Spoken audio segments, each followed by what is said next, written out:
So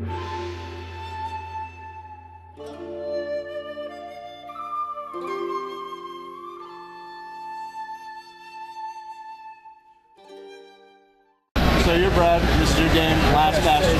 Last Bastion, yeah. And how long have you been in production? I've been working on this for about 2 years. A lot of the work was just getting the basic technology off the ground. Like, just drawing a polygon on the screen, I mean, it takes a lot of work. Yeah, definitely, especially a small development team. How many guys you got working with you? About 5 or 6. Yeah, we have a bunch of different people who are dedicated to one different section. But I'm trying to do most of the stuff, myself. I mean, I kind of have to without having a budget or anything. Oh yeah, definitely. So that's how you do budgets, right? Yeah. I'm not sure if trigger makes much sense. Maybe I think people are used to use. Yeah. Action use. Yeah. Sort of a ball kind of thing. Yeah. Personally, I just want to say, like, for a small project, I like it. Oh, thanks. Yeah, I mean, this is what I do, like, all day. It's like night and day working on this thing. I'm glad that you're dedicated. Yeah. I mean, this is what I wanted to do since I was, like, 5 years old. Exactly. You sort of get this, sort of bigger companies, just sort of looks like there's not as much heart in there. Exactly. Which is what gives the whole indie scene, right, gives it as much credit as it kind of deserves. And I'm hopeful with things like Steam that the indie scene can thrive and do a lot better as the recent years. Absolutely. So you want to, I mean, Steam is very friendly as far as new people are concerned, and as far as crossing a lot of developers and other things. Yeah. Do you have any hopes for kind of going through that? Oh, yeah, absolutely. Like, the first thing I want to do is have, like this is the first level of the game. I want to finish up a couple more, and then have a version, like a pre-release demo in the fall, just in exchange for, like, donations or paying like $5 for it. I haven't decided yet, and then I want to use the money from that to finish a full episode of the game, and then I want to put that on Steam, and then after that, use the money from that to finish up the full game. But it seems like you have priorities. Yeah. Which, I mean, considering you're a little smaller time than most, right, is a step up. Yeah.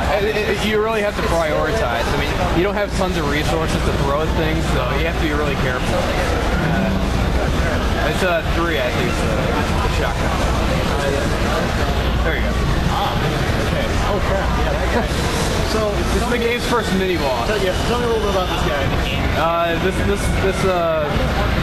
This robot. I don't know if it's a he or she, but its name is to be decided. Yeah. Its name is Geyser. Geyser. Because like when it attacks you, it like emits a bunch of bullets at you like a geyser. When I was watching Associate of Mine play, it looked kind of like it had a very res kind of feel. Yeah. I don't know if you ever played that game. No. But hard thumping techno music. It's sort of a third person back behind the computer and lots of very techno stylized bosses. That's kind of what I have. Like Mega Man bosses are kind of like the inspiration for like these bosses. Like they have very patterned attacks. Of course. And it's like once you like go fight them at first, it's like, oh my god, this is impossible. I have no idea how to beat this. And then once you play them a few times, you figure out what to do. Exactly. And then once you learn the patterns and everything, then they're simple and you can beat them anytime you feel like it. So that's kind of what I'm going for. I mean, that's sort of like your test, and you get those different difficulty levels and stuff like that. Yeah, difficult. Yeah, the hardcore style. Yeah, stuff like that. Have you made any thoughts? I know it's sort of a big undertaking as far as multiplayer would go. It's something I would love to do, but it's just such a massive undertaking that like adding the infrastructure for having servers and clients and working out all the game mechanics for like when people die and boss fights start, and just like this is also it'd be a cooperative game, so like you want to have a system where people can meet up with friends and play. Oh, definitely. I've seen a lot as far as, and what you were talking about as far as cooperative play. It's not exactly one man runs the show and the other guy's the newbie character. Like you gotta have some solidified ground. Right, exactly. And I love that games just sort of encourage that. Yeah. I was playing Brink earlier today, and there's a lot of that. Really, like if you ever get the chance to do anything with it, my personal. Definitely, yeah. Oh, I'll have to go check it out. Yeah, that's unimportant, Brad, compared to very. No. Believe me, that's not true. But, no, like I originally planned on doing this as a co-op only game. Right. Like I mean, that was like really what I wanted to do. I did a multiplayer Doom port called Skull Tag, which was like an expansion of Doom that So added this is your second multiplayer. game. Well, that was more of like an expansion. It was a source port. It wasn't like my own full game. Apparently it's #1 now, I'm told. So, yeah.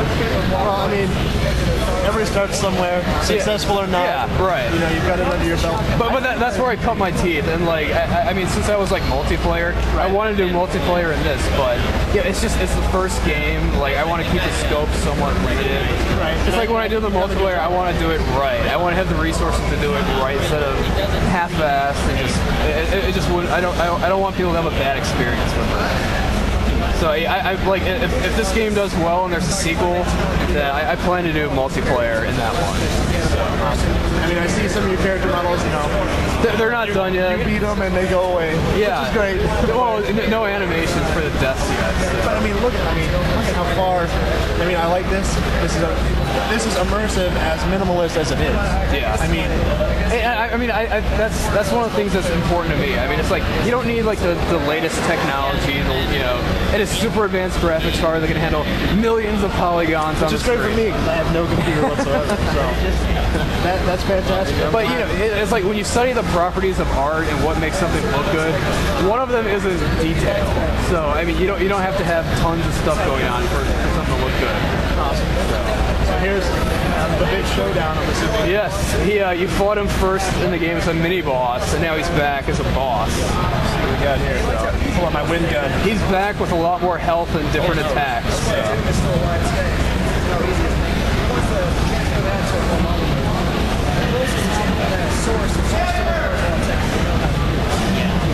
That's not gonna work.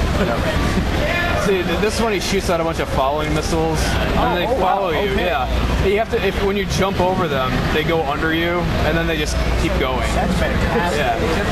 Yeah. See, this is it's original. Yeah, and difficult.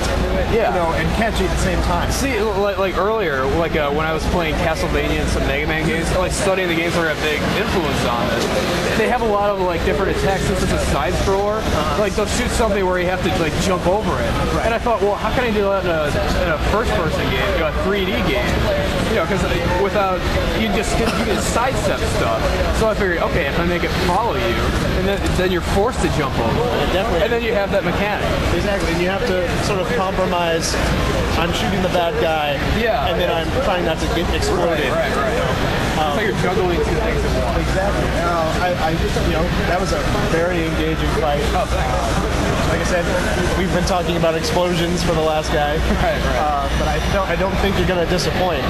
I'm very dedicated to making this as good as I can. I mean, since I've been here at QuakeCon, I've been working on this, like fixing bugs and making it better, listening to feedback. So. Awesome.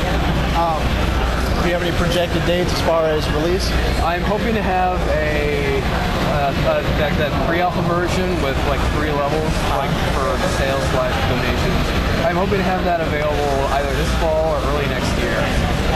And then to complete episode 1, that's like another 5 maps. It might take us another 6 months to a year to get everything finished up for that.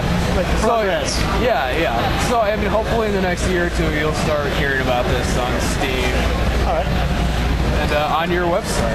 Yeah, definitely. We're gonna definitely make something. We got video going here. I want to write about it.